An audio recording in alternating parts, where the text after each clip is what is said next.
वोयम मामम हे गौतम क्षणभरનો પણ પ્રવાહ ના કરતો. શું ગૌતમ સ્વામી પ્રમાદી હતા?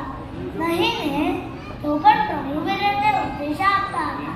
કેમ કે એ ચાહતા હતા કે આપણે પણ સમયનો સદુપયોગ કરીએ.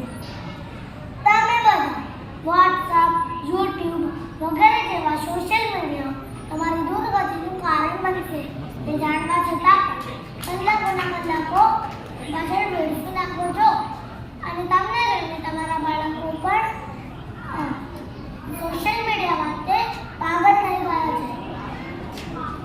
આજનું જનરેશન ટાઈમ ઇઝ મનીમાં છે, પણ મારા પ્રમાણે time is health, time is wealth, time everything.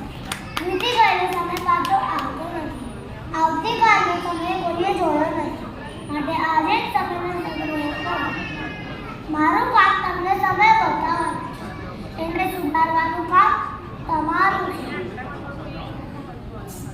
जो बगड़ीस दोस्त घड़ी सुधारने वालों को बहुत मिल जाएंगे इस दुनिया में, पर समय तो आपको ही सुधारना पड़ेगा. માટે આજે જ તમારા બાળકોને પાછળના રોકવો. તેમને ઘણી બધી ધાર્મિક નોલેજ પણ મળશે અને તેમનો સમય પણ સુધરશે. અને જો તેઓ સમય